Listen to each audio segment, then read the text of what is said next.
Yeah, now, stand and cheer for your Talking Basketball podcast. Welcome back to this episode.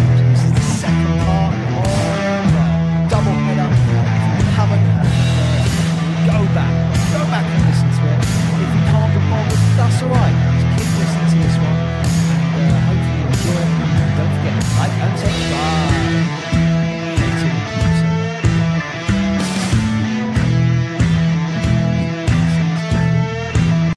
Division were they in at that point? They're Div 1, yeah. So when National League Div 1. Yeah, when I left Brighton, there's another conversation that Nurse had with me. He said, look, we've had a good season. I'm bringing in an American, Ralph Blaylock, who was at Newcastle. So he said, again, we're going to give you the same money as you got last year, or do you want to go and play Division 1 where you could play 30, 35 minutes a game, or you're going to stay here and play 4 or 5 minutes a game? And a lot of players might have gone, oh, I'm just going to stay because I'm in the BBL. Yeah. You know, I'll happily sit on the bench, but that wasn't me. I was like, no, I'm not sitting on the bench. I want to play basketball. So I left and went for Solent, and Solent matched the money that Bears were going to give me. And that was my first season with the Solent Stars, when Alan Cunningham was my coach. Alan Cunningham, absolute legend. Do you remember Matt Story and Matt Crawford? Do you ever remember these guys? These two Americans that were my first.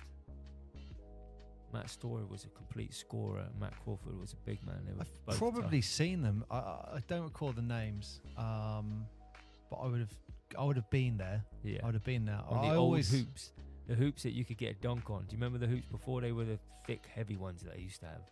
They were very thin, padded backboards, and if you got the bounce just at the right time, you could dunk it in the warm up. The rims were old rims. I remember in Portsmouth, who was it? Someone smashed the ring. Do you know they've got in the Mount Banton, they got the big rings that come down. Someone went and dunked that, absolutely smashed, and it was almost like the whole place went, well, what do we do? Yeah, there's what game abandoned. You can't wheel them out. I think they did have another basket from somewhere. They had like a one that they did wheel out.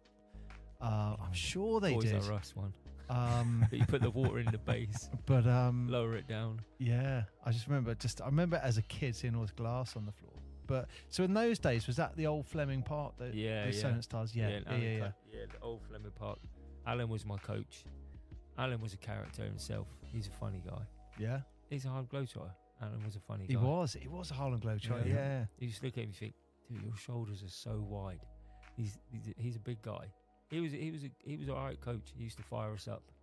He used to get us going. I was going to say, how did he translate from going to player to coach? I think secretly he would have loved to have been player coach. Yeah. But at that point, I played for him and his assistant. It is interesting to see the trajectory of some players where they suddenly become coaches and you go, oh, okay. Well, don't forget Alan Cunningham by this point. I mean, he must have been 40 something, mustn't he? Nearly 50, yeah. Yeah. Like Alan could have stepped on the court and got 10, 15 rebounds if he wanted to in that division. Yeah. But he just, he was on the sidelines coaching. But he had us.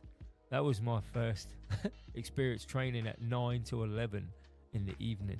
On a Tuesday night, we used to train 9 to 11 at Fleming Park. You'd go home, you'd be like, right, I'm starving, eat, go to bed at like 1. It was a bit nuts. 9 to 11. It was hard to motivate yourself to play basketball at 9 o'clock at night. Jeez, do you eat after? That's it. It's like, and then a lot Can't of get a guys drive through there, then, can you? a lot of guys had to get up, go to work. Yeah, 9 to 11 on a Tuesday. A lot of guys will tell you that was a bit challenging. Yeah, I mean, look, I've got two parts to this question, and it's the transition that you went from BBL to the NBL. Yeah. What was that like? Like in terms of the actual basketball, but also in terms of like you as a person, because you were talking about, getting into architecture and stuff like that. Yeah. All of a sudden it's like, oh, I need to go get a job. Yeah. So that's kind of the two parts of my question. What's that transition like? The first bit was you started to see the difference in professionalism. Like we weren't training every day. Guys weren't all going to the gym. And like half of your bench obviously have full-time jobs. So now you've gone from guys that just committed their life to basketball, all of us in the weight room training, travelling together, that side of the BBL. And then you went to Div 1 where guys train twice a week, late nights. Not everyone can make it every week. You know, some people, like I said, had jobs, and then all of a sudden I'm thinking, right, I need to find a second source of income. I've got all this free time, so I set up my own little coaching company, going into primary schools and charging kids to like sessions for an hour every day. Made a bit of money doing that, and then I joined NatWest Bank because I was trying to find stuff to do with my time. So I was on the telephones at bloody NatWest Bank. So you went from BBL, where you didn't have to worry about none of that, to now this is reality. But I was playing 38 minutes a game, loved it. I didn't. That makes a big difference. I just got to play, and you know, it's more relaxed. I didn't have Americans creeping up your heels. If you could be critical to yourself, did your standard of basketball improve? I think, due to the amount of time I had on the court. Hand on the ball. There was still 2 Americans in every team, and there were some very good Americans. You have Ralph Bucci up in Newcastle that could play. Jason Swain was at Teesside after he left Manchester. E.J. Harrison was at Reading. I mean, these guys could play.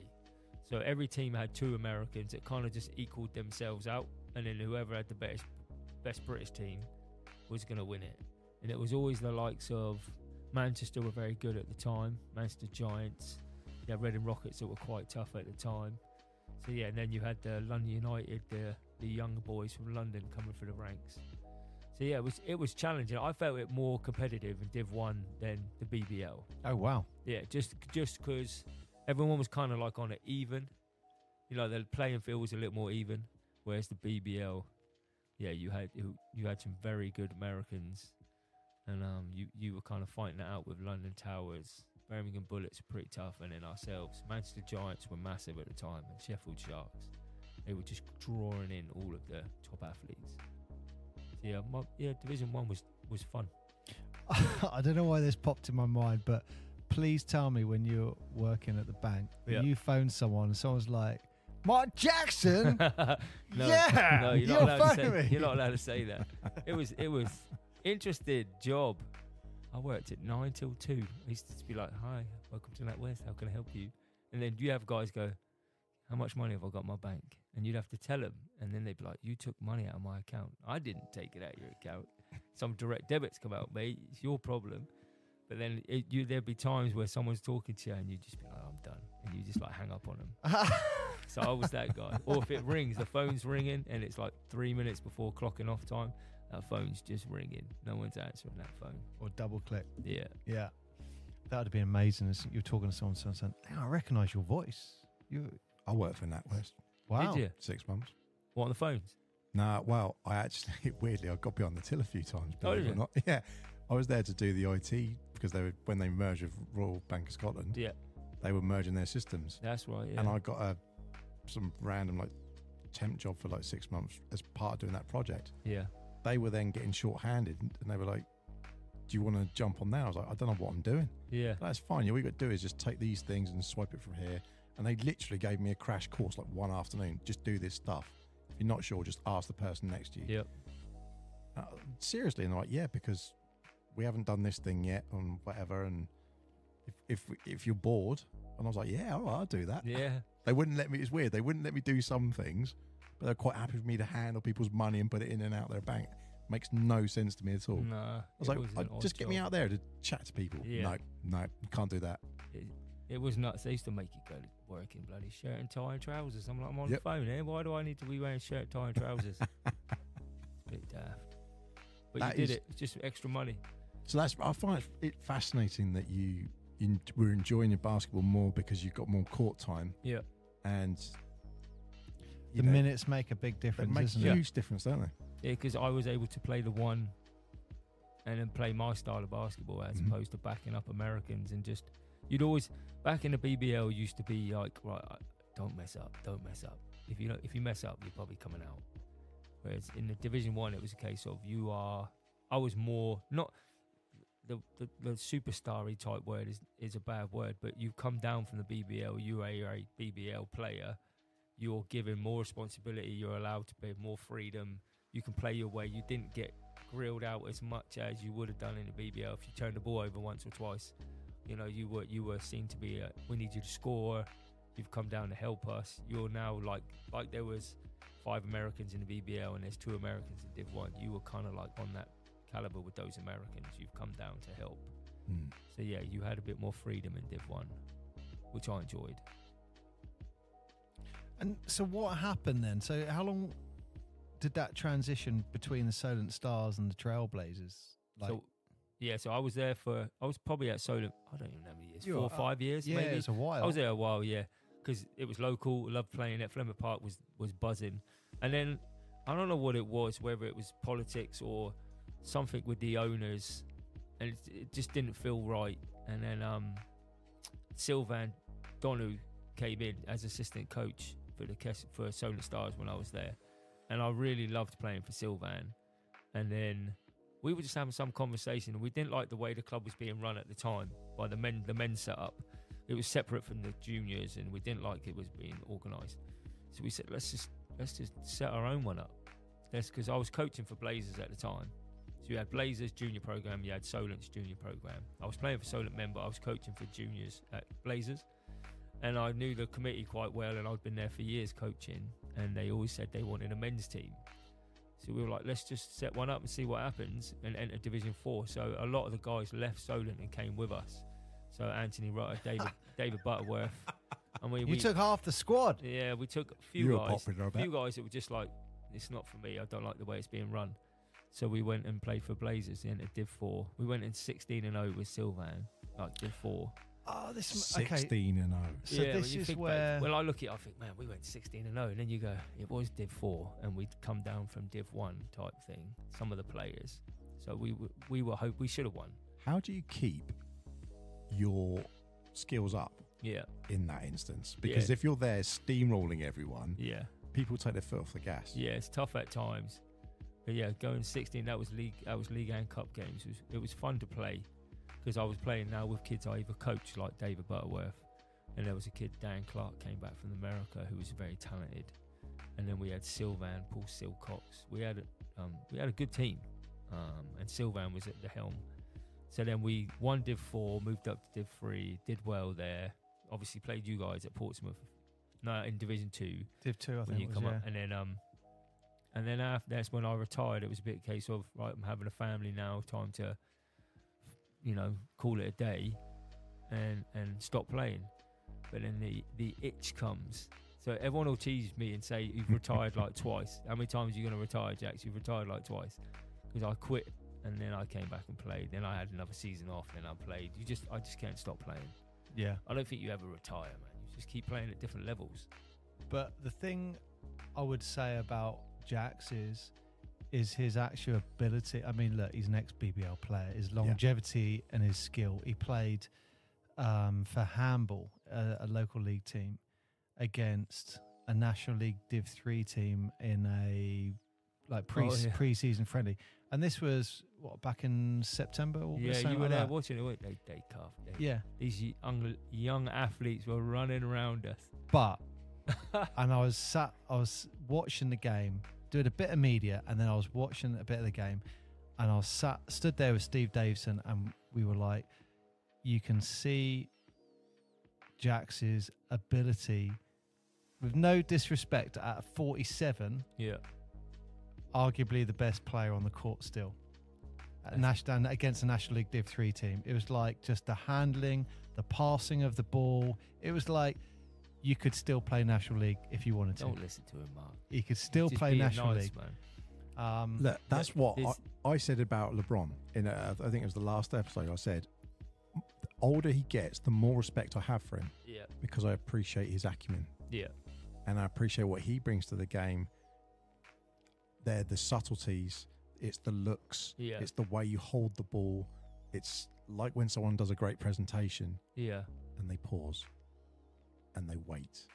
And it's those moments that you go, you can't teach that. That's experience and knowledge, and it's hands on the ball, and it's time, and it's making a few muck-ups.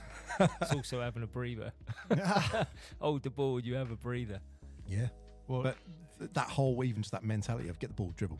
It's like just getting rid of that. Some of that's crept back in, I've noticed recently in some of the NBA games. People are just getting that ball and it's straight down. And you're like, that's what they're taught now. It's like anyone who gets a rebound, go. Really? Yeah, I remember what my wife Rebecca was teaching at.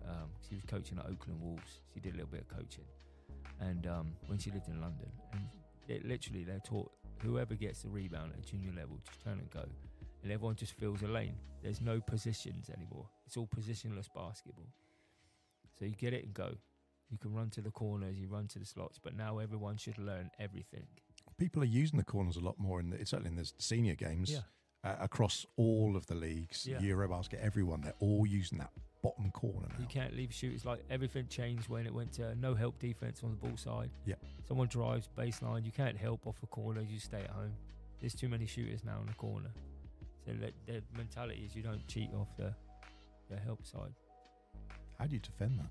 Yeah, someone has to come from the other side. But then if you take people like myself and Dave, and we were playing Division 2 with Blazers, and we've been taught to help on any kind of drive most of childhood. Sylvain was telling Dave, don't help, and he couldn't mentally get it in his head. He's like, no, I'm going to go and help. But yeah, it's just how basketball's taught now. Flatten the defense out. We tell our kids at college, I'm coaching that way now. I'm coaching that you've got to run wide and long and deep. So how do you teach a child then? I guess there's an advantage to that, because back in our era, it was very much like you were a guard. Exactly. I was a forward. Yeah. And then as we all grew. Wow, someone's just been in an accident outside. Yeah. It's probably my car. Living in the city. You told me not to park in that car. Wow, But that, when everyone grew, it was a case of, I'm not a guard. No. But then everyone 6'6", like, well, I'm not 6'6", so where do I fit? Where do I fit? I'm not, but I just have to get more aggressive. Yeah. Whereas he could slot into being a guard and still actually then play that role. Yeah. Or play down low and have the back on that. So I guess the advantage of not having that position is that you're teaching people more of a rounded game. Yeah, that's the aim of it now. You think every player should be able to handle the ball. Every player should be able to rebound. Every player should have good footwork in the post. I don't want to see a 7-foot person get to the 3 and jack one up. I just don't want to see it. It's boring. Like Victor.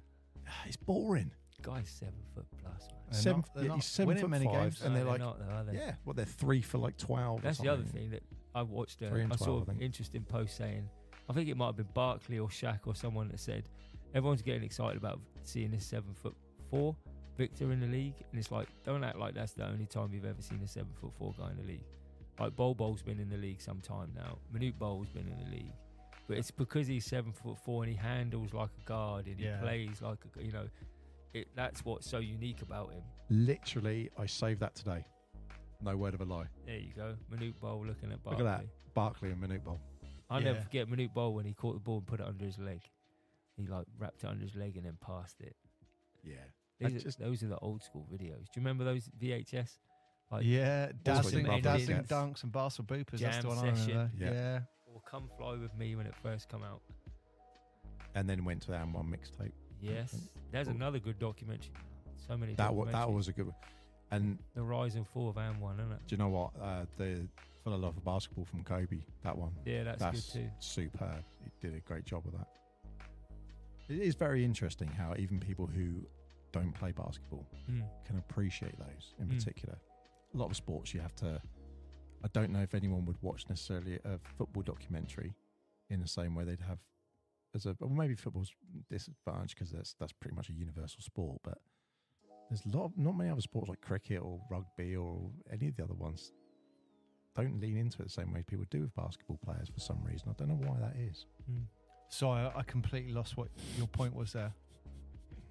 I was listening. This is He's what looking at I his have I to was deal with. listening He's to looking your to see how words. we're getting to the bottom of his list. That's what he's I thinking. was This is what listening his to your wife- words and going, Your wife, What? I feel sorry for her. This is what she gets.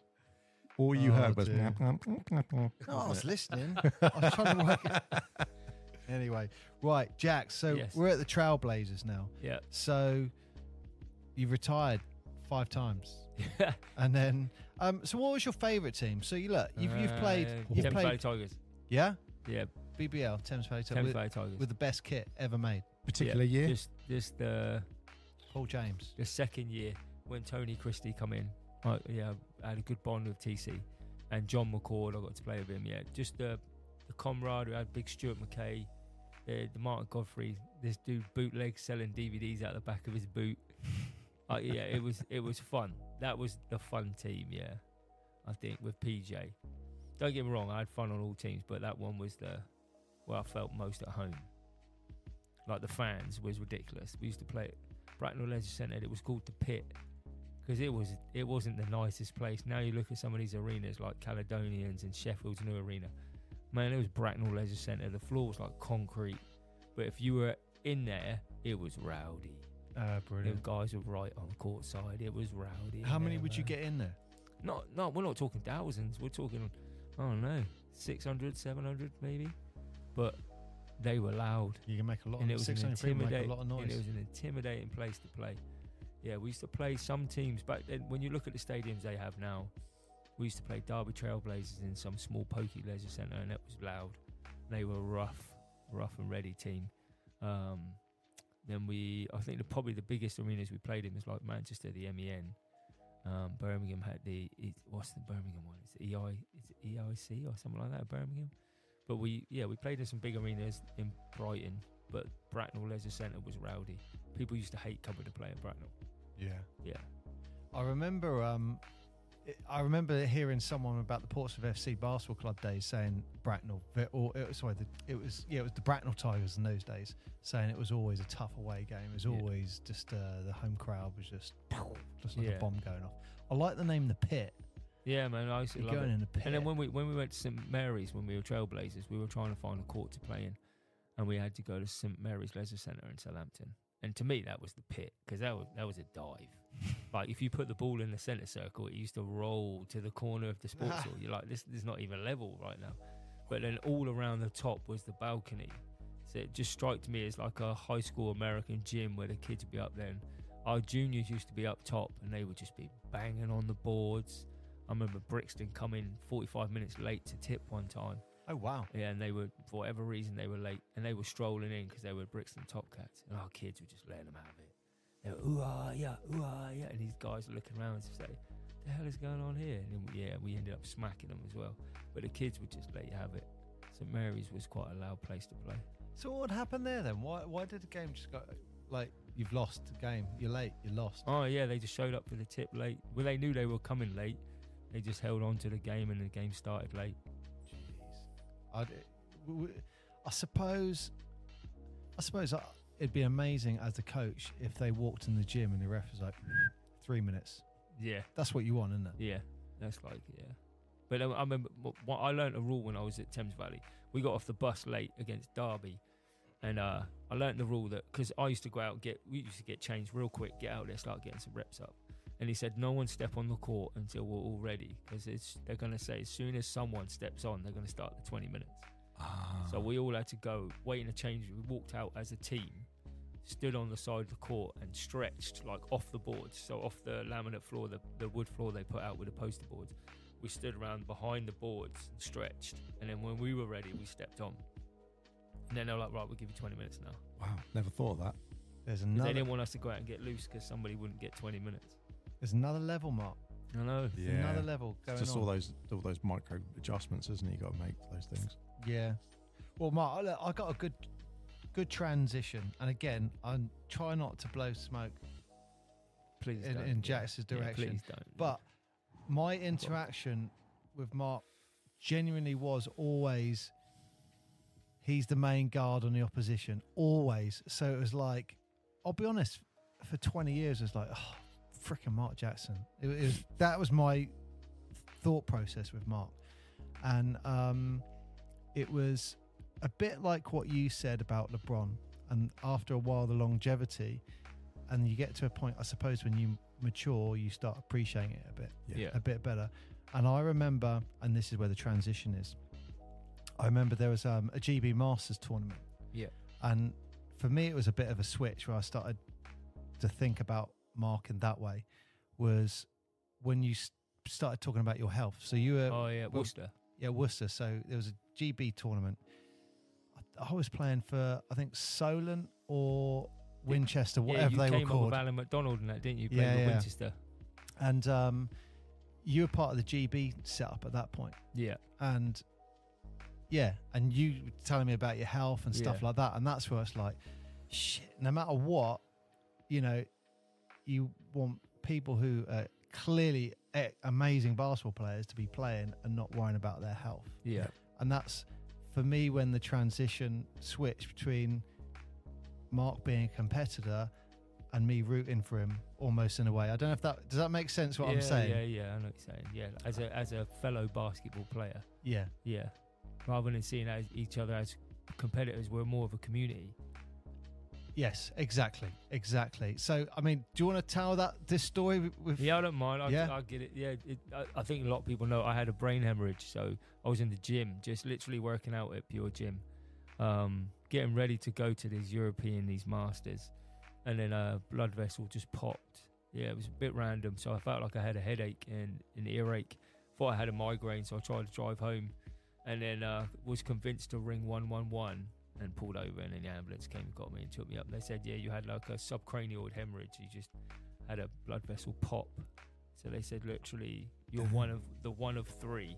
So like one dies, three gets brain damage, and somebody just gets a random pop and goes on with their life. And I just happened to be that guy. So I was in the hospital for about 3 days until I could start to move my neck, and then they sent me home. So 3 months off work. And then, 3 months later, I'm back at work doing part-time, and I wasn't allowed to play basketball for about 4 months, 5 months. But yeah, that's when I saw you at Worcester, because I was supposed to play in that tournament with my teammates, and they were like, well, you can't play. So I went up and just was kind of asked to coach one of the teams on the sideline. But yeah, it was a bit like, wow. But then all the controversy starts after, and all the conspiracy theories, because I had my second vaccine. So everyone was like, oh, you had a vaccine and it gave you a brain hemorrhage. I'm like, here we go. Here comes all the conspiracy theories. No. So no, it was, I haven't had any problems since. I'm back playing. And yeah, it's until you mentioned it, someone mentioned it at work the other day, that I've just forgotten about it. Just gone on, it's 2 years ago now. You just think, right, it happened. So you're not going to get hit in a game, No. go down and go to the ref, oh, and they'll be like, really, mate? Not really. Nah. I haven't tried it at work either. Gone, oh, Kev, my head's banging today at work. Can I go home? I haven't tried none of that. But no, it's Wow. That's, it's mate, like something one of happened three, that though. didn't. Yeah, New perspective? you're a bit like, whew, dodged a bullet there. Yep. But then it was a case of, right, do you stop playing and you start getting paranoid that something's going to happen again, or do you just live your life and go, well, I'm not stopping playing. If it happens, it happens. You know, you can't predict the future. No. If I wasn't playing because I was thinking something might reoccur, I think that would drive me more nuts than worrying about it. So you don't know if it was anything that you were doing that caused this? It No, was they just... literally said we can't figure, there's no blood clots, there was no like other cause for it. They said just sometimes a blood vessel will just pop and there's no reason for it. It was a bit random. I had headphones on like this, just skipping, doing some workouts, and then just my ears started to hurt. Wow. Yeah, so they said that we can't give you a reason for it. Come back in 3 months, we'll scan your head again. And then they said the blood's all gone. You're back to just do you now. Go about living your life. Yeah. The only... And look, I'm not going to get involved in any of the conspiracy stuff about this. The only thing I'll say is it was a conspiracy. No, Yeah. I've heard a lot of people Say things. go through stuff, and the advice they've got back is don't do anything for three months, 5 months, 6 months. Don't do anything, and it's like, don't do anything, and then it'll be fine. Yeah. And yeah, so yeah, but who knows? Who knows? Mm. Yeah, that's... well, you're still here. That's all that matters. Yeah, exactly. Still, man. Still here, still playing, still. Yeah, it's not even a concern And then- anymore. You ever have any injuries in your playing career? Got to be ankles. Broke my nose. Yeah, rolled my ankles. Had like a lateral shift, which is weird. What's Like a lateral I was shift? running. I remember I was chasing back down this left-hand base, like sideline, and someone passed the ball to the right of me. So as I was running to my left, I've turned my upper body to my right to try and steal the ball, and like a little bit of a bulgy disc, so my spine kind of just went like that. Oh. And I've had a bit of a what they call prolapse discs, touching like sciatic Okay. nerves. So Yeah. I've had knee surgery, like shaved off a bit of meniscus, but yeah, nothing to say that you can't play basketball anymore. No. Yeah. just wear and tear, isn't it? Wear and tear. Well, you play basketball from 10 years old. You know, you can have. That's what someone said. What do you expect Yeah. your knees to be like if you've been jumping up and down like a lunatic for 20-something That's years? going to be the problem with all the kids now, Yeah. with all the athletics in the game. That's why you're seeing everyone breaking things, bending things, and you know, people who are like Jonathan Isaacs, like what, 7 foot, Yeah. 23 years old, had multiple leg injuries. Durant, look at all of them. They're all getting all these injuries because they're. Well, Melo went down athleticism's last just- night. He went down. He has had big problems with his ankles. Yeah, it's the way that they all train, and Yeah. I don't know what it is, but This all is why new- they bring in this load management now, isn't it? Just to keep them playing longer. I mean, if you're the owner and you've got money and you're Yeah. like that money, Got a 10-year, that's 6-year contract with yeah, this guy. yeah. Like, look at Luau Deng was one of those guys that he made more money from not playing than, Yep. you know, when he left the Lakers, they were giving him more money than he would have got if he played or something. It was to Britain's do with- most famous basketball player. Yeah, in the gotta NBA. but he was still getting his Possibly. money. I actually looked up how many British basketball players there are in the States at the moment. It's loads. It was a lot Yeah. more than I thought it was. It was tons. Have a Yeah. look. Yeah. There's just not many that make that break over. And as you were saying, Mark, about that feeder, Yeah. it was always about the colleges. Yeah. And that's why it's so interesting nowadays where they're looking in Europe, they're looking outside of those places. Yeah. And just because you go to one of those top tiers doesn't Don't mean mean a you're going thing. to make it, no. Cam Hildreth's out there now. I wish Cam Hildreth, like, he's at Wake Forest, isn't he? His dad, Danny Hildreth, used to play in the BBL. He's now at he's coaching down at Trinity College. But his son, Cameron's a big name in basketball in the UK, and he's at Wake Forest. Oh, wow. Yeah, so I think he's obviously trying to make his name for himself and try and get into the league. But I see Cameron going somewhere in Europe. Would you want to go in, I mean, I'm going to say, would you want to go in the NBA? I guess all of us would have. But would you want to go to Europe first and then go into the NBA? Probably it's not a bad transition. Be an interesting transition, wouldn't it? Yeah. To go cut your teeth there for a couple of years. You think like Luka, he was 16 playing in Europe. Yeah, and then came Cut his over and teeth, says came over and was like 19, 20. NBA's the easiest league he's played in, etc. Because he's like, I've got more space. I've got plenty of time with things. They don't call fouls. Yeah. Watch Gets his flop on. Watch on Disney that it's another Disney. I know you see you writing them down. There's one about the G You sponsored League. by Disney. I know Mark. it's either Disney or like Prime. I think it's on Prime actually. It's about the G League. Yeah, we're not giving Bezos any No. money. He can pay for the Yeah, advert. I haven't Have seen you it, but you've seen it pop up. I've seen it pop It's up. to do with the journey of the G League player and how the G League players trying to transition to the NBA and how hard it actually is to get a 10-day contract. Even probably possibly harder for those guys because Well, flip it the other way. Have you seen Mac McClung in Yeah. the G League? He's absolutely flying. He got picked. He won the dunk competition what, 2 years in a row, something like that. No, 1 year. He only entered 1 year. Was right? it 1 year? And he was Yeah. going to enter the other, but then he So it got was picked up. $100,000, wasn't it? That was more money than he'd made his whole season or something. Yeah, then he got picked up by Orlando Magic, and everyone was like, "Oh, they got a dunk champion." They didn't do anything with him. Chucked him in the G League. He's like the MVP of the Yeah, G he's League at the flourishing. moment. But has he found his spot? Yeah, like I did in Division 1. Yeah, do you That's want to what- go and play in the G League? Yeah. That's what I was when you were saying Yeah. about that. That's exactly what I was thinking. Like he's found that's where that's That's his where he spot, lives. Yeah. and he's brilliant in there. Yeah. I'm just trying to find this player now. I think I've found him. I hope this is him because I'm about to say these stats wrong. I'm very confident it's him. I absolutely love this story, which is Andre Ingram. Do you know who this is? Yeah. Is it the one I'm talking about? Yeah. So Mark, just for your information, this is two-time NBA D-League three-point contest champion, two-time NBA G League Sportsmanship Award, two-time first team All Patriot League, second team All Patriot League, Rookie of the Year, all team Rookie of the Year. So this guy is in the G League, in the D League, and he was playing with I don't know if they're called the Lakers, but they're playing with the LA team. Yeah. Yep. And he was coming towards the end of the career, and he was one of those. The game you talk about, the old black dude. Yeah, he's Yeah, one yeah. of those characters that everyone just loved being part of, and he Yeah. never got to play in the NBA. So what the Lakers did, they signed him for I think it was a 10-day contract. Yeah, you can get 10 days. Yeah. Play. And Magic what- Johnson signed him, didn't he? There's a video of him signing him.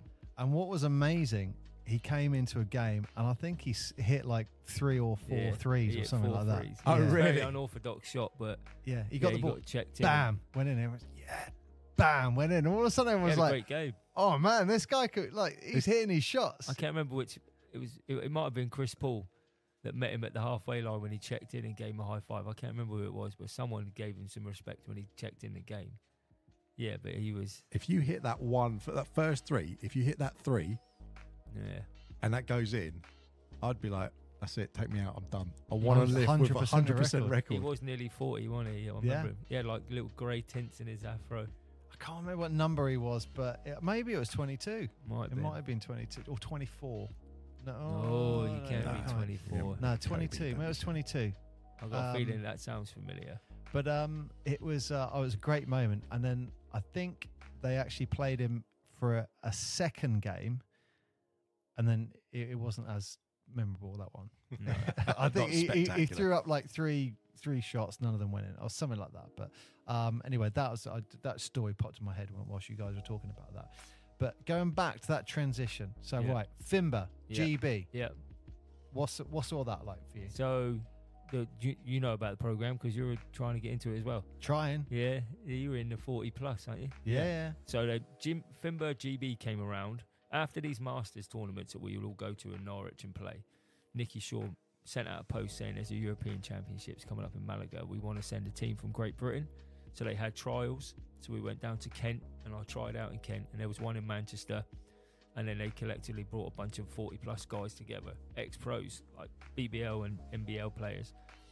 And we all just competed once a month trying to get to Malaga. And then I went out with the 45 plus, trained, and then we spent 10 days in Malaga playing against Spain, Italy, Poland, Norway, and Switzerland. So we played like 5 games in 7 days, had a couple of days off here and there, which was it was a lot of fun. Big eye-opener to see how fit 45 and 50-year-olds still are, playing at a fast pace over Especially in Italy. Spain. Yeah, Italy were nice. And they beat us on the buzzer. This dude hit a 3 as he was falling out of bounds. It was tragic. But yeah, we played Spain. We didn't do as well as we wanted to. I think we went out there a bit naive to how good it was actually going to be. But the tournament was really set up really well. And now we've come back. I'm going to Murcia actually on Friday to go and play in Spain. So we're going out to play in Murcia. Oh, wow. Yeah, so myself and some of my teammates, there's 10 of us. You play 2 games Saturday, 2 Sunday, and then we'll fly back Sunday night. But that's just a tournament run out in Spain, so anyone can enter it.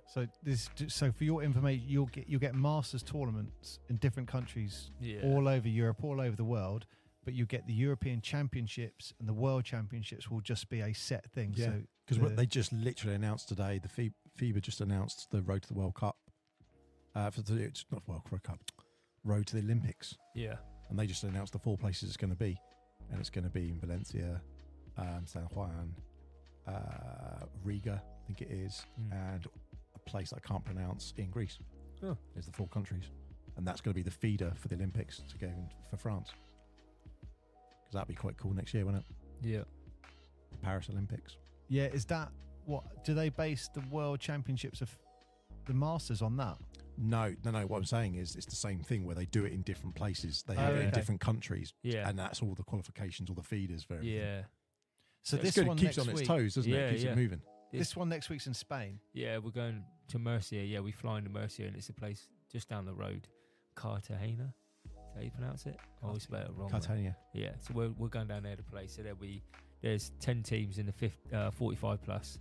There's 50 plus, 60 plus. They play in a massive arena, and then These it's spread huge over events. 2 courts. Huge events. It's a real buzz because when we played in Malaga, we played against Poland, and I'm looking at these guys thinking, man, that dude's old, and then like he hit a 3, or he's making his he hit another 3, and then when you talk to people, they're like, yeah, that guy played for Real Madrid for like 25 years, and he's the scoring champion in And you're Spain like for like looking 5 at- years.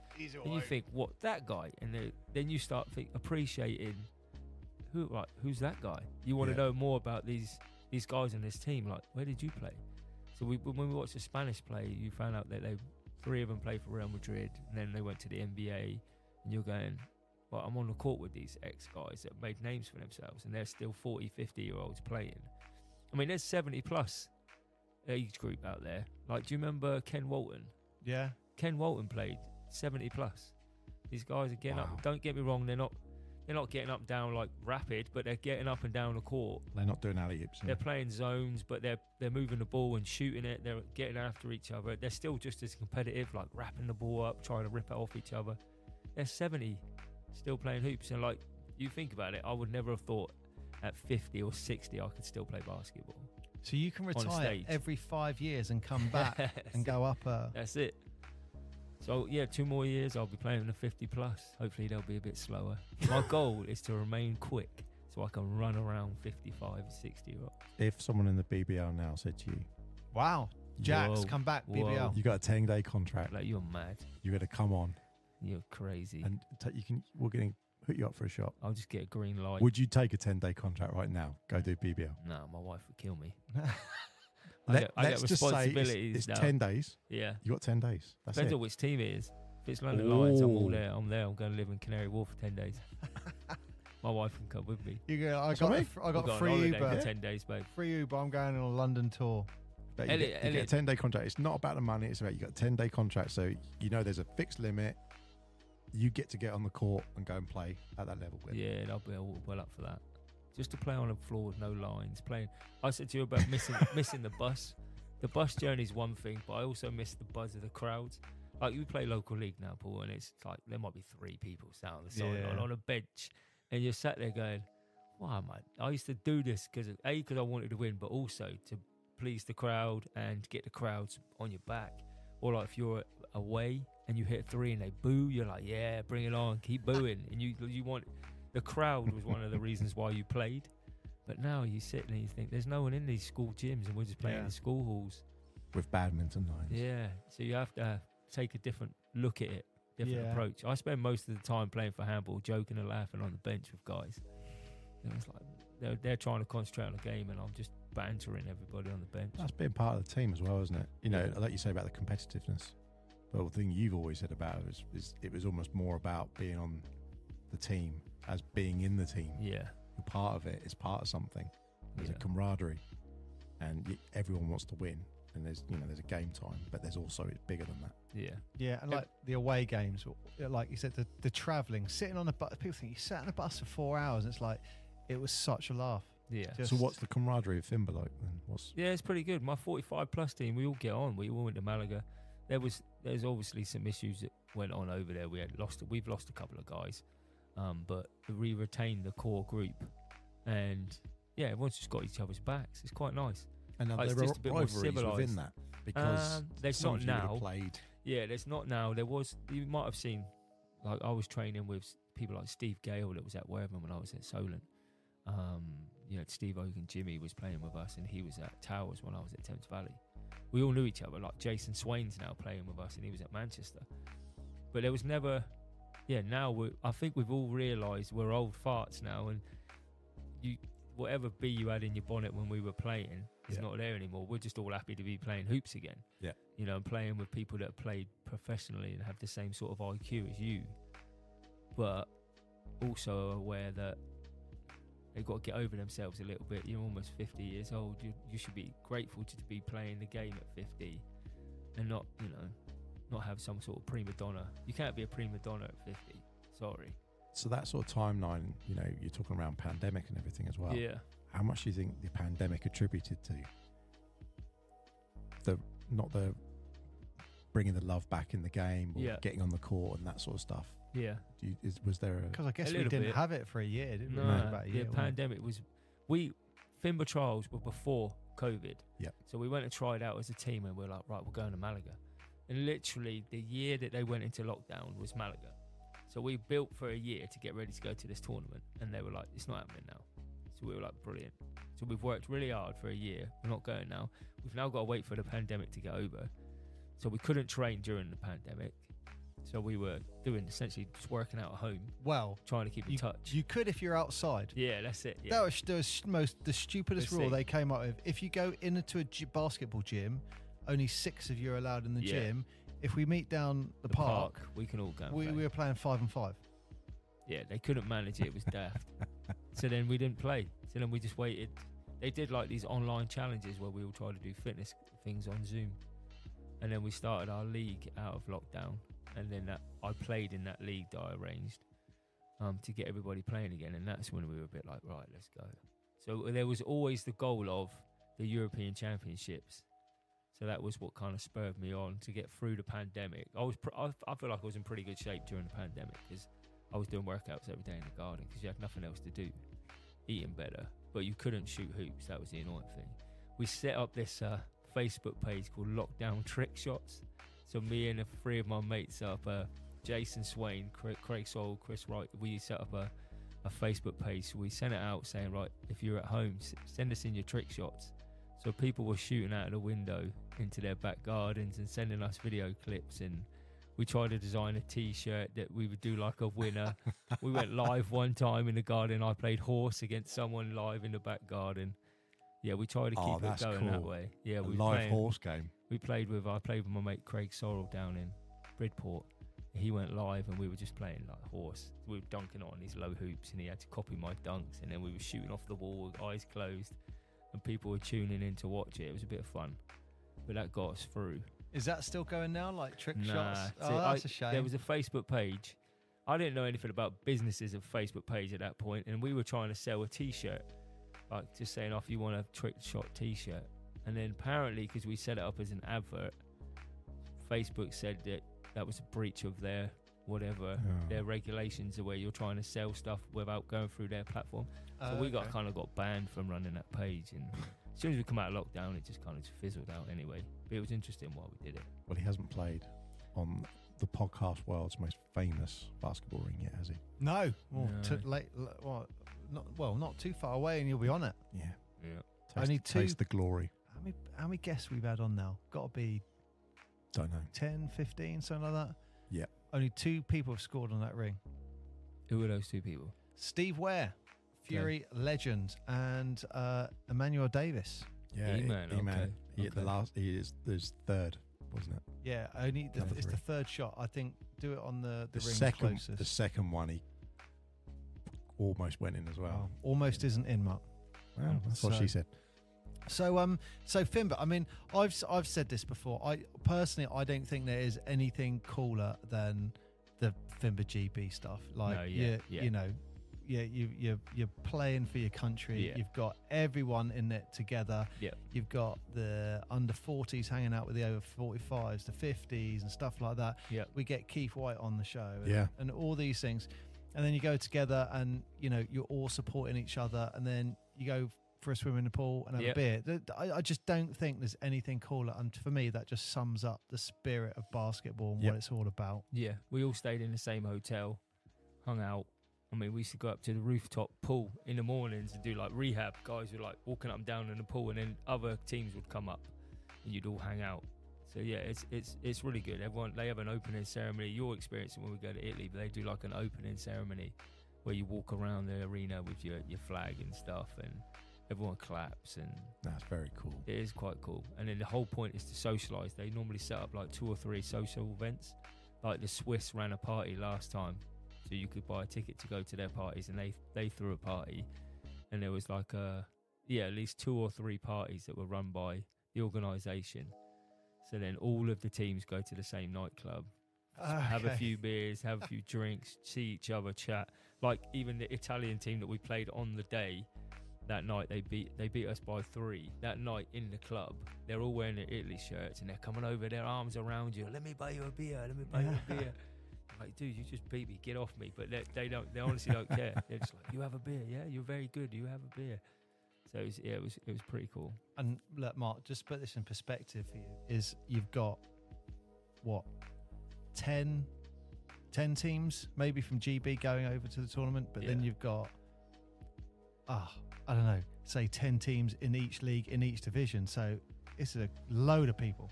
I love the fact that it's not restricting that age. Yeah. Because you just see a lot of professional sports have a shelf life. Yeah. And You every get certain player, age you to look at stop them playing. and they're talking about them like, oh, they're halfway through their career. They're almost at their peak now. And you go, They're 28. Yeah. You mean they're at their peak? That's their prime age. You think, yeah, what? That's because that's where their basketball knowledge meets their athleticism. Yeah. So what? Like, a player is way more useful, and the basketball is just as entertaining for the players as it is for the crowd. Yeah. That's great to see, and great to see people wanting to participate in it. You know, I don't know why this hasn't just popped in my mind. The podcast should go on tour. Yeah, we said this a few shows back. You should bring it over to to Italy. You interview different people from different countries would be brilliant. Yeah. You're going to do the Spanish translation, Mark. Yeah? No, I can't do none of that stuff. I learned one word when I was over there. It was called gambio, which means switch. We were literally stretching and all the rest. Gambio. And I said to the guy in America, what the hell he said? He means change to the other leg. I was like, gambio. I was like, that means switch. That's all I learned. So have you got a signature move, Mark? Not really. Oh, no. Other than the driving in. Yeah, and hooking people. Hooking. Other than Oh, the leg. no, I don't know. I don't know if I'd say signature one. The one I relate to Mark the most is, you know, he drives in, bam, kicks out. And I can actually visualize it in the game that you played at Portsmouth Force. I can recall you doing it like 3 or 4 times, like driving in, making that contact, bam, out to the thing. I think Ryan scored from that actually. Probably. To the right. That's the one I think of. But he's annoying because you can't make him go. It doesn't matter if you put him left. So we've played him before and someone's going, make him go left. It's like, what are you talking about? It doesn't matter. It doesn't matter. Anyway, what's your signature move, Mike? You got one? I don't really have one, no. I used to love a spin move. But that's about it. It's drive and kick. Then I went to America and driving for kick became shoot. It is funny when you hear one player talking about another player. Like, they do this, they do that, and they're thinking, I do that. Yeah, remind me like when you're saying. Yeah, I remember when you said kick out. I was like, I remember that play. I drove to the left, took a spin move. You could see you thinking. Guy went up to block my 3, and I kicked it out to the corner. That's when I was like, oh, I said, Jackson's still playing, and it's like, he's National League. Let's see what this is like. And it's like that move happened. I was like, wow, he's still got it, Steve. Steve, he's still got it. But so FIBA's just around the corner. Yeah. I think you might have a tournament in Croatia. Are you guys going to the one in Croatia? No, I won't. I think that's in April. Yeah, it's too expensive. We just had a child, so like my wife's on congrats. not as much money as we would like at the moment. How many is that? We can edit that part out if that saves your health. No, well, no, I've got 3 now. So I've got a wow. 16-year-old, a 10-year-old, and my son Carter was born. He's 5 months. Welcome to the club, mate. Welcome to the club. Have you got a little one as well? I've got 3, yeah. Ah, nice. Boys? 2 boys, 1 girl. Yeah, 3 boys. She's in Canada literally right now with him. She flew him over to Canada to visit her family. Awesome. She took him on a plane, 5-month-old. She's very brave. So I'm gonna look at my phone when we're done here to see how many messages I've got. Wow. I'm surprised you've not looked at it already. Like most of our guests, it's like bling. I'm literally bling. looking around going. The greatest offender of that was another Team GB. Yeah, gentleman. I was going to say Andy Rowlands. He was looking all the time. He was like that. Hang on. Yeah. Ding, ding, ding. Be home in 10, love. Yeah. Yeah. I think it was Candy Crush. He was getting news. I think it's going to be more Painter asking me why I've not dropped off his clothes yet. I said, Painter, I'll drop it home when I'm on my way home about 8:30. Oh, good luck with that. Yeah, he should have messaged me and gone, Jax, you realise how long these podcasts are. Listen, he knows. He was sat here. Hey, we barely said a word. You just gas bagging all the time.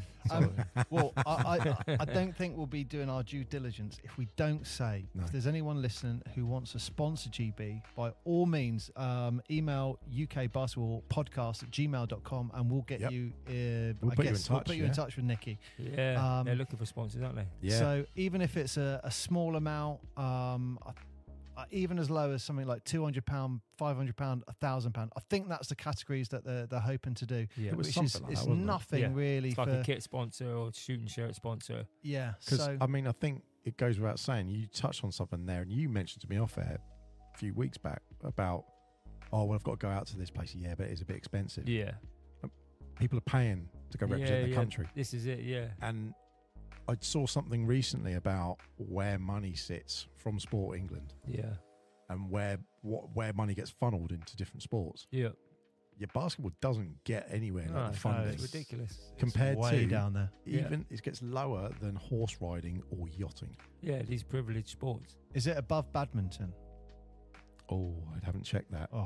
Oh, I've got to find that one. find out if it's above badminton. If that's above badminton, it's a disgrace. It is stopping some people not wanting to play, like Jason Swain, who came to train with us. I mean, this guy's a Manchester Giants legend, scorer, would be brilliant.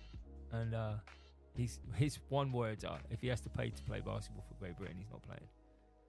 But I understand we're at our age now when our own GB men's and women's team don't get funded as much as they should, and they're in their prime.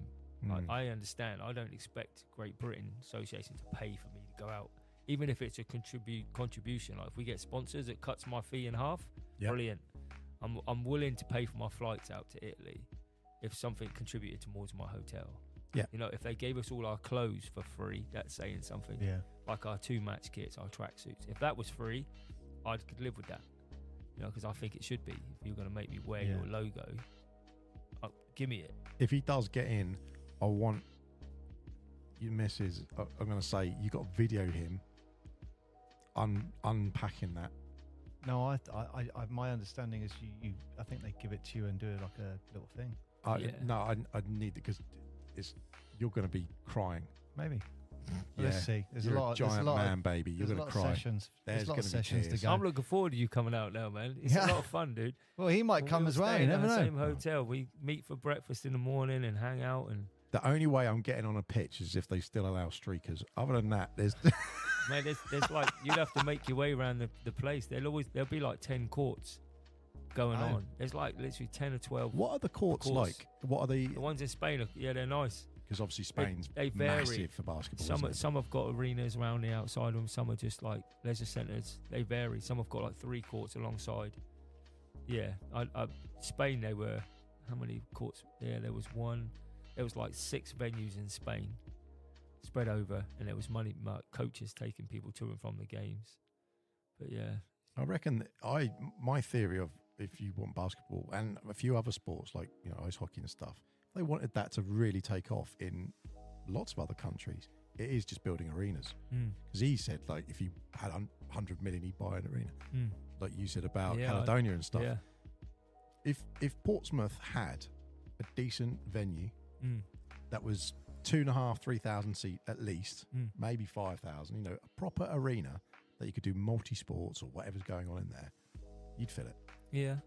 And that's not just in Portsmouth. That's just, you could do it in other places. If I win the Euros, the Portsmouth Fury are going in the BBL. You said Fact. it was, wow. Fact. Or the Portsmouth Pirates. It'll be one of those. That would be cool. Pirates. Or the Solent Smugglers. Nice. Spin. Did you watch that Caledonia documentary on Yes. BBC?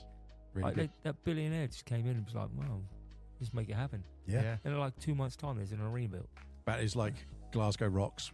Change that over. Edinburgh Rocks, Yeah. Then change that into them. Caledonia. But that even that arena, they've done the same with Bristol now. Yeah. So Bristol are building one. Sheffield's just got a new one. This was one of my points for the BBL update Yes. on Wednesday. But one of my points is one of the owners of the BBL said not a day goes past where he doesn't get a phone call about a prospectus team trying to enter the league. Good. Interesting, isn't it? Well, they clearly listen to us. Just saying. Anyway, right. So to finish that little segment off, if you want to sponsor FIBA GB, UK Basketball Podcast at gmail.com, and Yep. we'll get you in touch with the people who really for businesses and stuff like that, it's peanuts, anywhere between 200 to $1,000. You can have your name on the kit, logo on the kit, whatever it is. And you know what? A crap load of people are going to see it. Crap load of people are going to be talking about it. It's a cool thing to talk about. Hey, Just if they say, sponsor, I've sponsored a because of the national team. podcast, we'll get them on the podcast. That's a good little thing, isn't it? Do a little advert. Yeah. Yeah, Do a little we'll jingle we'll for honour that. If you do it through us, We we will honour that. We will bring you on. Play their jingle on your Yeah. little advert. We'll talk about it. We'll talk about it. Cool. And they can give us some free stuff as well, unless they do things like shoes. Right. I got two more things for Jax, and it was just saying I thought this was really entertaining. Was the the list of celebrities you know also includes famous actors of Game of Thrones. Oh, Neil Fingleton. The Oh big yeah, guy. he played it.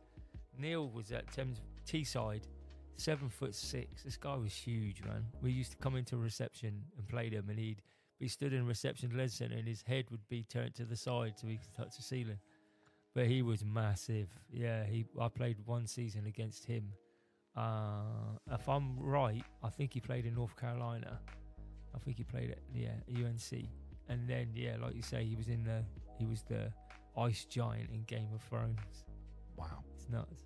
Not many people can say they've played with an ice giant. from Game of No. Thrones. Played against him. I remember he caught it in the paint, just kind of held it above his head, and I remember just standing there looking like, oh, there's no point jumping in there. Just plop it in, mate. Let me take the ball out of bounds and go the What other can way. you do for that? Do you know you've said this thing before where is it 5 points or 7 points of contact between you and anyone else in the world? Yep. Do you know you actually are 1 point contact away from someone in Game of Thrones as well?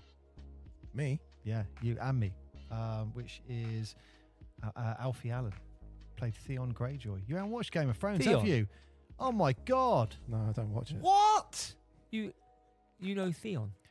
We don't Well, you know him. You know someone who knows him? We went to the same school with him. Oh, wow. So we were OJs of, it's not around anymore, St. John's College. Yeah. But when we left, he became a first year. Ah. So we kind Game of of Thrones one is step shit. away. Game of Thrones is awesome, mate. You need to watch it. I watched it. I think I was like second season, I think it was, and there was things going on. It's like dragons and boobs, and I'm like, oh, this is all right, but just Dragons and Don't slag off Game of Thrones. it was just on this it show. got a bit long. I'm not Look. very good with like TV shows and series. If it's a film, I'm there, I'm in. But Yeah. then it's like there's an end. There's some episodes though you have to just start the next one. Don't you? Yeah, amazing. With the exception of season 8, it's Yeah. like I it's do- amazing. I do have a funny story about Game of Thrones though. Oh, go on. And when I flew to Minnesota, it was on the season finale of the final season of it, Yeah. showing the final episode or whatever. And my boss at the time was actually, he was a massive fan of it. So we flew in, and in Minnesota, they're actually on mountain time, Oh wow. like Denver Yeah. and stuff. And he got or whichever way around it was, he got the time wrong.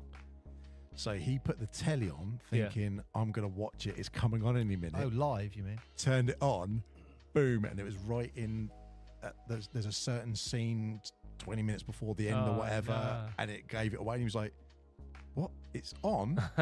And then he just watched the last 20 minutes and saw the big spoiler or whatever it was, and Spoiler alert. absolutely just Schoolboy error. good. Yeah. Schoolboy error. He deserved it. Right. He needs to look up his times, Mark. He needs to be more prepared. Right. So you got Mark Jackson's career. What else could he do? He could create his own league. That's what he could do. And that's what you did. Oh, you mean the Summer League? Yeah. Yeah, okay, yeah, we did it off the back of a little brand that I set up. I got bored in lockdown, so I set up a little brand with a friend of mine, and then my friend decided, he didn't have time to do it. We set up a little company called All In, and then we ran this Summer League. We've done it now. This is like third or fourth year, I think. We run it for 10 weeks in the summer over at Solent Sports Complex. Get some women's and men's teams in, get them competing. We've tried to do some YouTube videos. We try and commentate like yourselves on each game. We haven't got the equipment that you Hold guys on, have got. that's you. Yeah. Why did I never put the 2 and 2 together? Well, do you follow us, dear? Following Mark. Yeah, there we go. We need to get it up higher, though. Big Well, shout that's out, what she said. allin.uk. Yeah, so we set that up. Rerun coaching and sell some clothes and stuff. Yeah, because you've been at some of the games. Yeah, we did the Mickey Burns t-shirts, and Yeah. that, didn't we? Yeah. So we sell team wear and match kits and hoodies, but we run events and we run the Summer Classic. So yeah, it's just you could call it a side gig. So the summer league's the build up for a couple of weeks, then And you then have a the Summer Classic, big tournament. which is the weekend tournament and bank holiday in August. And then that's in any men's and women's just get together. so even play. like team from Newcastle come down Yeah, and play. in that. anyone, yeah. So what we're trying to do is grow it now that we can offer like hotels. We'd love to hold it somewhere like places in Eastleigh, which is a 3-court, so that we could do we can offer hotels right on the literally as you come off the motorway. So that's something we're trying to grow every year. We're trying to make it bigger and better. Invite teams from different parts. We're going to reach out to university teams to try and get them involved, because it's the end of the year, etc. Or we might run it in May. We haven't decided yet. But yeah, we run the summer league for 10 weeks and then it runs into the classic. Keeps us busy in the summer. Wow. So what's the aim? How many teams you want? Summer league, we find the way it is. Yeah. It's hard to run a summer league unless we had a 3-court venue.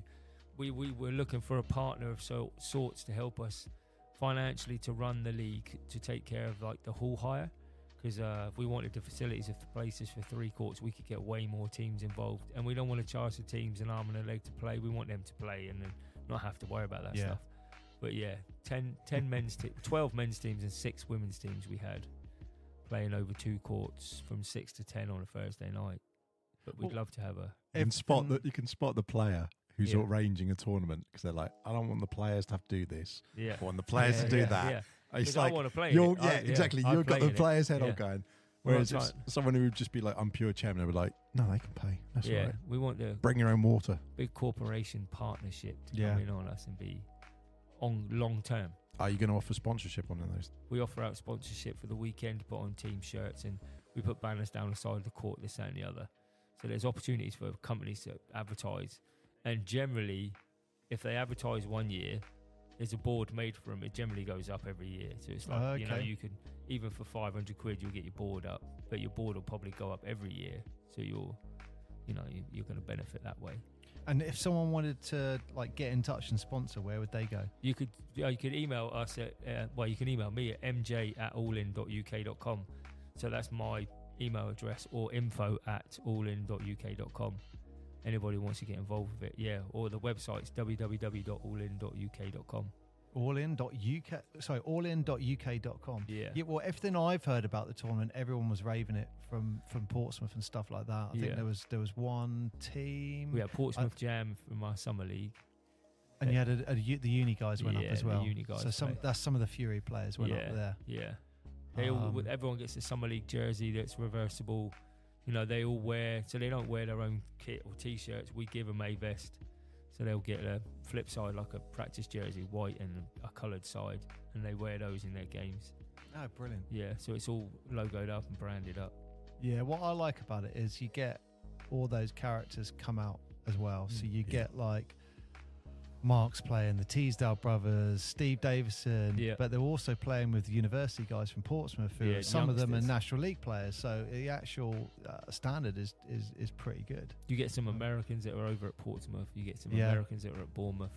Like the MVP was an American that played down in Bournemouth. He's now playing Russell. He's playing with the Kestrels. I knew you were going to say that. Yeah. So he was our MVP. He was awesome. He like almost played for Portsmouth Force. Did he? And then he switched. I think if it's the one I'm thinking about, he switched like the week before the you probably skinny guy with tattoos. Yeah. He played. He's guard. He would have played in that Mickey Burns Memorial game. Yeah. So it's to be honest, it made sense. He's from Bournemouth. Yeah. Why would he go and play Div 3 when he can play Div 2? Kind of makes sense, and it's closer. Yeah. Kind of makes sense. To play at Solent University. Yeah. Come on. Just to play on that court is a bit of a luxury. Well, there you go. So if anyone is interested in playing, or even sponsoring, get in touch. So when's the next sort of tournament's going to be? It'll be in June. It's always the summertime. Yep. So when the season's over, then we arrange the summer league. So it's June sort of time. But yeah, if anybody wants to get involved and get in touch and likes the opportunity, then wants to see what we're doing, then get in touch. Do you do like a run-in period, or if you want to enter, you've got to enter at a certain time of year? No, you enter. Oh no, so like the build up to it. Yeah, the build up will probably be around April time. Okay. We'll start publishing it out then and get teams involved, and then they can choose to enter for the 10 weeks. And then at the end of it, we have like a presentation evening and stuff. What about international teams? Yeah, it's hard for them because it'll be every week. The Summer Classic, we'd love to have anyone. Like I challenged the Italian team Masters team to come and play. Like this, let's see if let's just go for that then. See if they can run with a 20-year-old. I don't think they can. Let's prove me wrong. But like with Nikki's Masters that she runs, we'd love to run something like that. not the GB Masters because that's Nicky's, you know. Yeah. So is finding But- courts the hardest thing then? That you're saying? Yeah, like Solent Sports Complex. Although it's a beautiful court, it wasn't the greatest last year in terms of like organisation and stuff. One of the backboards got broken, it didn't get fixed for 6 weeks, so we had to Oh, find wow. an alternative venue. But then places down in Eastleigh is 3 courts. We could pull all the curtains back and have 3 games going on. They've got a restaurant, you know, they've got somewhere for you to sit and view. So it would be a perfect venue, but for, I think literally for the whole room, which is 3 courts, the whole arena. Yeah. They want nearly £1,800 a day. Ooh, So you're looking at like, three and a half grand. That's for all Always those- comes down to just the for the same weekend. thing. it's all the Basketball badminton. courts, biggest But like cost. you get a £5,000 sponsor and you brand up everything around the outside of the courts that covers it. It's doable. You know, a big company paying £5,000 to get their boards all around the outside. Then you're not having to charge everybody so much.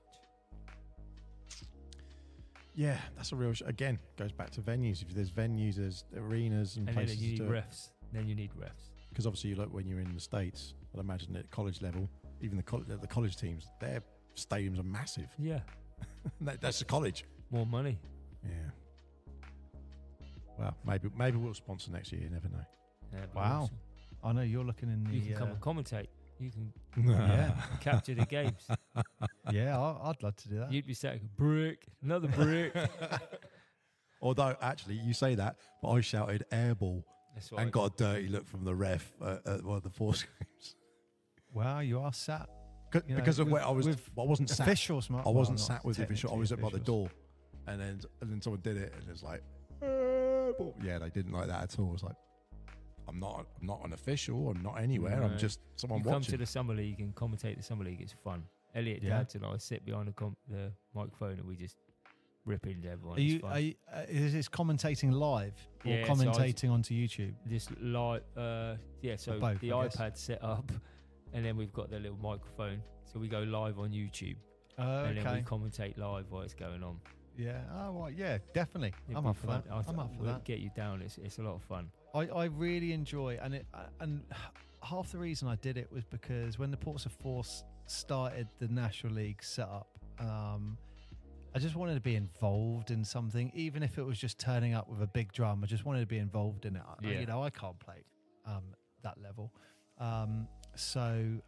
it was. I just want to be involved. So when they wanted a court manager to do the announcing, I was like, yeah, I'm going to give it a try. Yeah. So it was after a couple of goes, maybe 4 games, it was like, this is actually really enjoyable. Yeah. It's well a laugh. Yeah. And Your it's just biggest criticism is that you don't get to watch the game.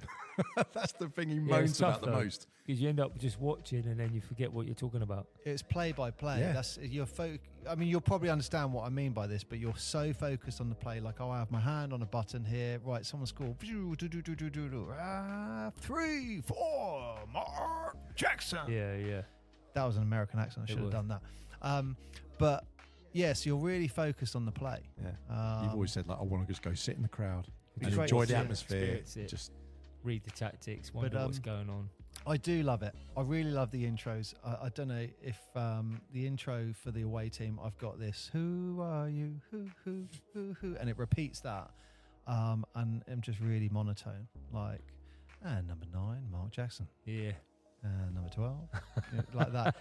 And then bordering on a obviously, bingo announcer. obviously the You get hyped up for yours. yeah. Do you guys turn the lights off and have the smokes, all that stuff? Because well, the they lights don't do that anymore. the man. lights go down. Yeah. We did actually do it for the mixed memorial Yeah, I game. remember. But it was so bright outside. The windows are over the court. You didn't actually notice. But for the Yeah. home games now, when they turn the lights up, yeah, Pitch black. it goes pitch black, and then you get That's the cool. yeah now. Anyway, you get That's the the way idea. it should be. Yeah. But I that's really it. enjoy it, and it's being involved still. So Yeah. yeah, if you want us to come down, we'll come down. We can do a live podcast there maybe. Yeah, please. Yeah, that would be So- Get fun. you involved. But we man. are That we would be are fun. actively trying to do a live podcast at a BBL game now. So that's the plan, isn't it? Trying to. Yeah, that'd be good fun. So It would be good fun. It'd be nice to raise it up a little we bit. have applied oh. to the London Lions and do it in the copper box. Just awaiting reply. Just waiting for that. Bated breath. Yeah. You went straight to the big gun. We went to the big Well, the yeah. problem is, you go to the league, then you go to them, and then they all get put on the same list. Yeah. And all the other ones, they're I want to say this probably the second most local, but certainly one of the most accessible teams for us. Yeah. Yeah. Based on the South Coast. So, But when we put the if you're going to go somewhere, let's go. when we there. put the application in, the numbers now have like, we put it in. It was like, we're getting, what is it, 10,000 downloads or something like that. It's like we're in the 5 to 10,000 sort of bracket or everything. It's like, oh no, we're in like 35,000 now. Yeah. So a different ball game. Yeah. Jumped up. So maybe we put a new application in. Well, I think it's a shame, because what is sad is when you look at the numbers of how many people watch a live stream and so forth. There's sometimes 1,000 people watching it, or 5,000 or 6,000 watching some of the competitive games, and you think they're putting a good product out there, but there's a disconnect between people watching. Well, I think that's why I don't people know what like the BBL thing, because we take out the BS and just say what we think. Oh, well, we do have our own BS that we put in. Well, as Mark, taking out the BS. So I said, Mark, you both looked at me then like, yeah. Right. What do you want first? Do you want the 1 and then the 5 and a pint, or do you want Mark to shoot first? I want him to shoot first, because it's going to throw him Mark, off. is that all right? Do you want to take a shot? And I call. Let him do the. What do I do? Take the headphones off? Let him do the one everyone else has done. It's not fair to make him do the other. Oh yeah, you're not doing the normal. Right. We have got Mark Jackson now taking the long walk to the line. Let's have a look. Oh. Let's have a look. Is he going one-handed? Oh, hang on, Mark. You're using the wrong ball. That'll be impossible. You can use that one if you want. Yeah. Front of the rim. Oh, it's gone in. That is the first. Wow. That's why he played in the BBL.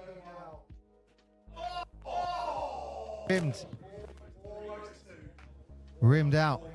Almost 2 for 2. Wow. No one has ever scored that second shot.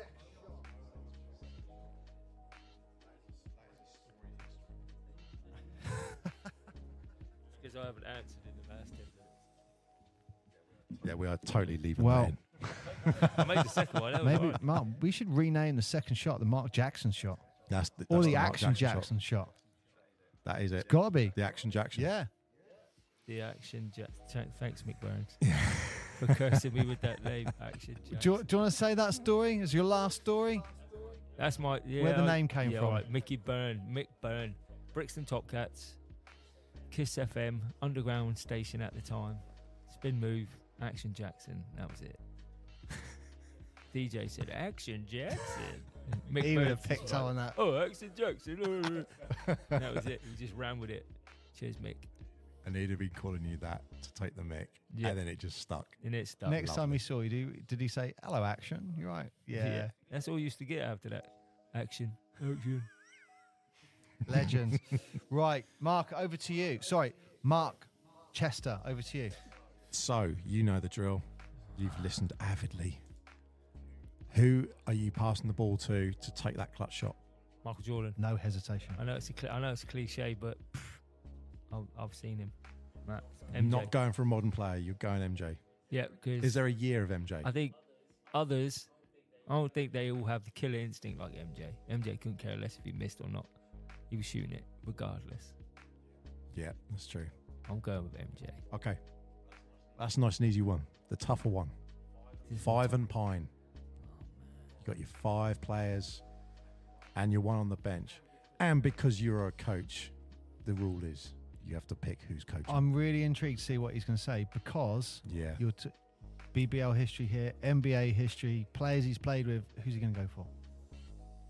I'm wondering if he's going to put himself on the bench. Ooh. He's going to Right, so make this himself run in. this 5, are they competing now? So like the 5 guys I played, would I expect them to play in a game now? No. This is just your favourite players. My Yeah. favourite players. This could be Okay. your favourite players. It could be Alright. whatever your top 5 and 1. Okay, well, I'm going Steve Nash at Wow. 1. Big fan of Steve Nash. I That's like his the way first Steve Nash played. entry. First entry. He's going at 1, yeah. Steve Nash is at 1. At 2. That's tough. Where are you going to put MJ? If I had to choose, I'd have Kobe on one side and MJ on the other. 2, 3, and 2 and 3. Right, so 4 you and have 5. Steve in the middle, Kobe and MJ. Yeah. Steve loves to pass the ball and the other two like to shoot. 5, I'm going Shaq. He's a beast. And 4, I don't know though, Shaq or Jokic. That's tough. I'm going back in my era. At 4, just because I'd like to see them play together because it would be hilarious. I'm going to go Barkley. Barkley, Shaq, Jordan, LeBron, Kobe, and Steve Nash. What an hilarious 5. Just for comical Who's value. on the bench? So we make that even more fun. Andre Ingram. Kurt Rambis.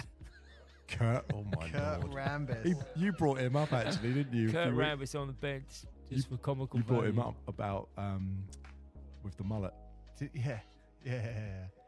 The only thing I remember about Kurt Rambis is he took that nasty foul from Bill Lane Beer when he got him around the neck on that breakaway layup and just threw him to the floor. Yeah.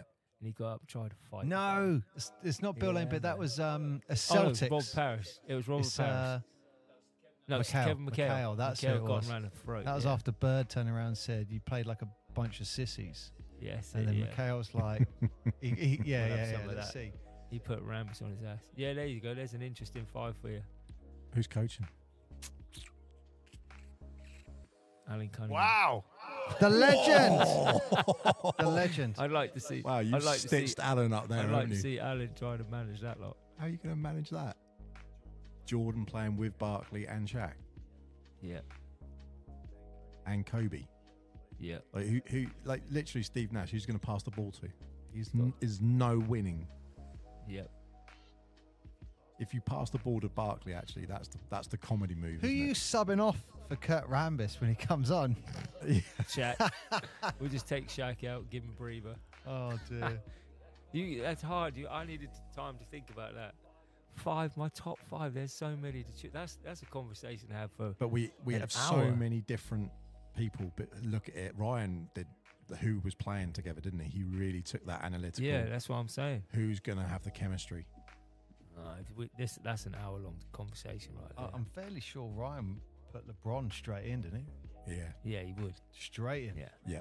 He's See, the I have most dominant player. That's what he said. I have MJ on the bench, and I still stand by that Yeah. because the utter seething rage that he would have being on the bench. Set bench would make Did you you like play. whisper in his ear, your bench player? You're going to play behind LeBron. Just watch Yeah. him when he comes on. Yeah. No, that is the most dysfunctional 5, but it would be hilarious to watch play. Actually, you know what? If you want to think about an alternative 5 for that, and think about it for ages, why don't you do the GB Masters tournament in Spain and come back on and tell us all about the tournament?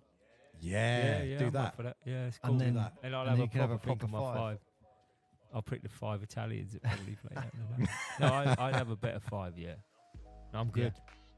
Awesome. Brilliant. Wow. Mark. That was very cool. Very, very cool. Thank Appreciate you you so having much me. for coming in.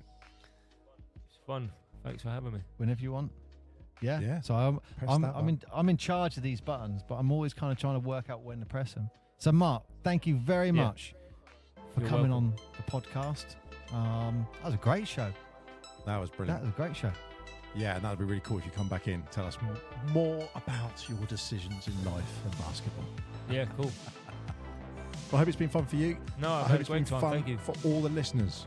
And if you haven't listened to any of our other shows, go back and check them out. We've got at least 40 shows now. I don't know why or how, but we have. I've been Mark.